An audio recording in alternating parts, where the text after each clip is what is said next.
Hi AP Econ students, Mr. Muller here, and in today's video we're going to be talking about a different type of firm market. In our last video we talked about competitive markets. Today we're going to be talking about monopolies. And no, we are not playing the board game. Hope you're excited. I'm excited. Let's get started. Now, one note I want to emphasize here is there is no economy in the world. There may be some pure communist situations, but typically there is no society that operates with all of their markets running on monopolies. But monopolies do exist in every society in certain markets. So these market structures are completely idealistic, and even though real few markets operate like this, they still do exist. And I will give you some examples. So, what is a monopoly and how does it get created? A monopoly is when one entity, one business, one firm, one seller supplies the entire market. You have no choice on how to get things like electricity or water or gas. Things like taxi cabs, although that's a fairly outdated reference with Uber and Lyft and things like that. Who picks up your trash? Who takes the ferry? If you ever go to New York City, you have to take a ferry down there. Those types of companies where you have only one choice, where it's not competitive. If you want to do a certain thing, you only can get it from one company. That's a monopoly. We'll talk about why these situations exist in a second. But in monopoly, prices are higher and output is less than a competitive market because you don't have to find that equilibrium between supply and demand because you can charge more because there's no competition. No one else is going to come up and compete with you for that good. So you can charge what you want. Well, not exactly what you want, but you can charge higher prices even though you're not going to have as many people buy that good because your goal is to maximize profits. Now, if we're looking at the measure of a monopolist's ability to set that price, how high they can set it, that's called monopoly power. So a firm can have strong monopoly power depending on how high their price can be set, or they could have limited monopoly power if they can only bump up the price a little bit higher than equilibrium. Now, a monopoly is also characterized by barriers to entry, so there are restrictions that make it difficult for other companies to compete with those goods. Now, there are two types of barriers. There are natural and created. So let's talk about what some examples of those are. So natural barriers are things like controlling resources. You can't enter a water market, to sell city water to a town if you don't have access to the wells, if you don't have access to the pipes. This is also a problem in raising new capital, where the amount of money it would take to just enter the market, even, just because you enter the market doesn't mean you're going to be successful, but there's so much money you'd have to put in, it's just not worth it. Do you really want to create a new operating system to compete with iOS and Windows? The amount of money it would take for you to do that, let alone the servers you're going to need to buy, is just ridiculous. It's not worth entering the market. Also, it's an issue of economies of scale. When you set up your home to the electric grid or the water grid or the gas grid, you can't have 5 different water pipes connecting to your house because the water company owns all the pipes that give you the water, because the electric company owns all the cable lines that go to your house. You're not going to have, to enter that market, you'd have to have firms set up their own systems, and that just doesn't make sense. There's also something called a natural monopoly, which is there's only one firm because it has lower costs. Because if you try to enter it, there's no way you can get your cost that low. So that's also a natural barrier. Now, there's also government-created barriers like licensing, where a town or a state or a province or a country says only this firm can sell this product or provide this service. There's also patents and copyrights, where a business owns the ideas or the particular blueprints to create that product or service, and because they own that, you can't copy it. Now, in these situations, monopolies are price makers. So they have some control over the price they charge. Not total control, but they can control the price of the good or service that they're selling. In a competitive market, firms have no control over that price. So what monopolies do is they search for the profit maximizing situation, where you can maximize your profit and output. The goal is to make as much money as possible. So what you do is you find marginal revenue. And when you find marginal revenue, you can then figure out, okay, what is the price we want to set? Now, you don't charge prices equal to marginal revenue. You find marginal revenue, and then you go through a process to determine the price. So I'll explain that when we look at some graphs on this. Now, this little chart right here is just a reminder of the differences between a competitive market and a monopoly. I've already explained that, but if you want to write that down to help organize your thoughts, you can do that. So let's take a look at what a demand curve looks like in a competitive firm, which demand is no matter how many things are being bought, demand is constant over the long term. But for quantity in a monopoly, the demand curve can change because only some people could buy it at a particular price, whereas a lot of people will buy it as the price gets lower. Now, the goal isn't to have as many people in the market as possible. The goal is to maximize your profit. So you're not going to be offering that product or that service on this lower half of the curve in most situations. So when a monopoly firm is trying to identify how much, what price of their service they should have, what they look at is your marginal revenue. So here's the amount of customers for, let's say, a cable TV service. Cablevision or OSN, whatever service is being provided. Now, the price of that service per quantity, so here's what we would charge if we had 1,000, 2,000, 3,000, 4,000, 5,000. And here's the total revenue, which is just multiplying the quantity by the profits. And what you're looking at is marginal revenue. So if we go from 0 to 1,000 customers, and here's the change in price, here's the marginal revenue. We go from 1 to 2,000, the difference between 160,000 and 90,000 is 70, so here's our marginal revenue.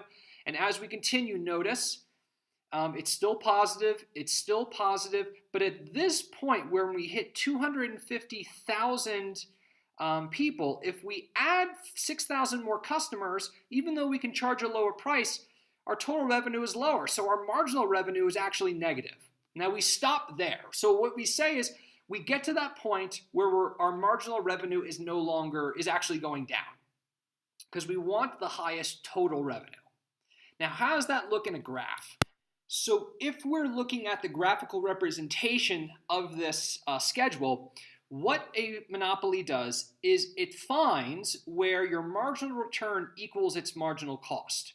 Now, a competitive market, you set the price based on that, but that's not how a monopoly works.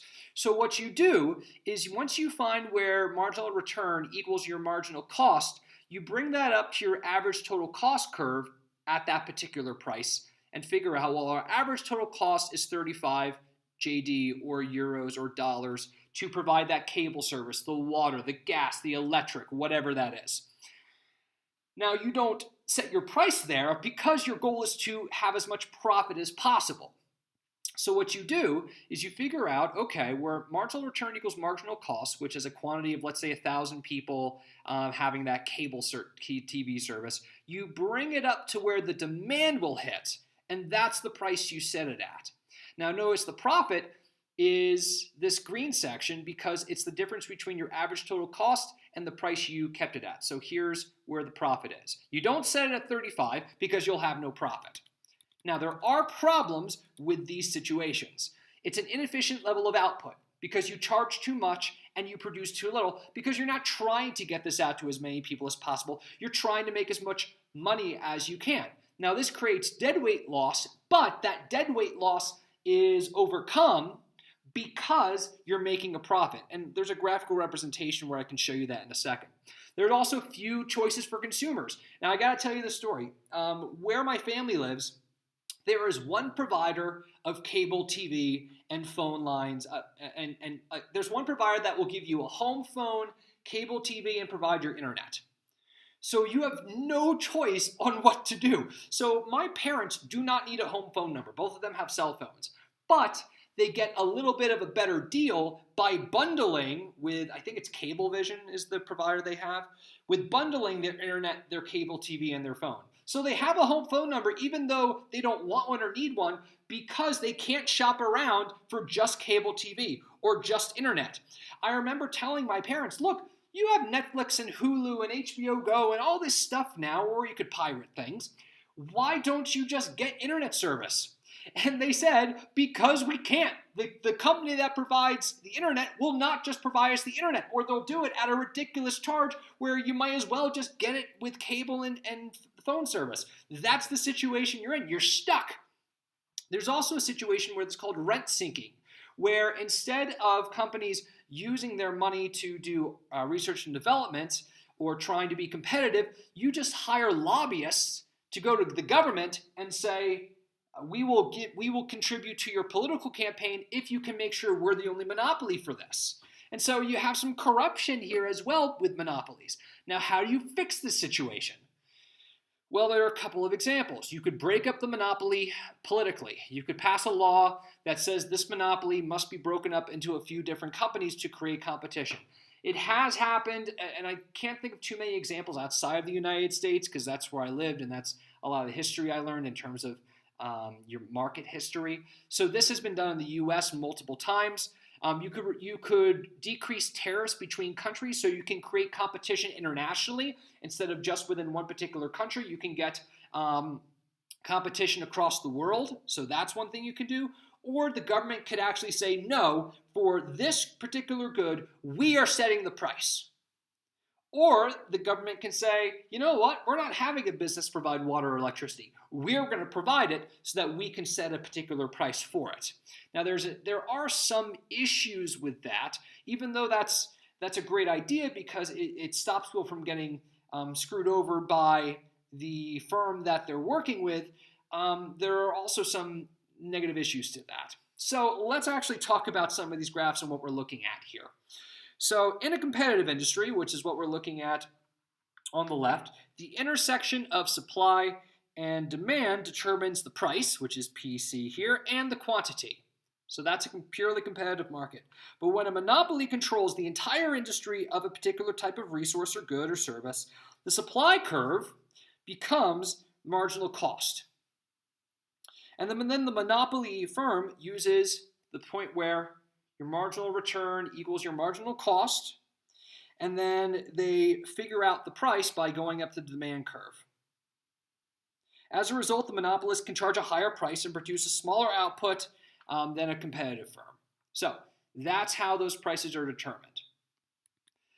So what I said earlier is when this happens, you have deadweight loss because some people can enter in that won't. But because, if you notice, the monopoly firm is making a profit, that deadweight loss that's associated with this price here, it just gets transferred over. So the deadweight loss doesn't matter to the monopolist. They're actually making more of a profit. So the deadweight loss doesn't need to be taken into account. Now, something to note here is when you regulate a monopoly, those monopoly firms could just leave the market, which you would think would be good, but then you might not even have any firm trying to provide water or electricity.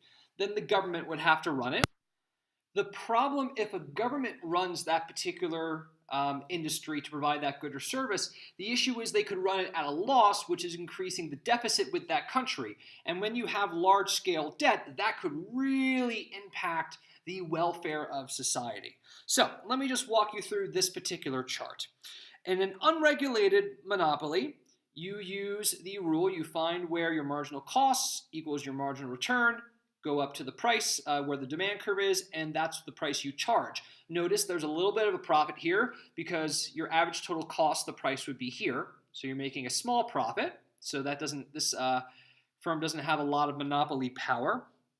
But if the monopoly firm is regulated using the marginal cost pricing rule, which is the price is equal to marginal cost, it will experience a loss because if you set the price here, well, the average total costs are up here.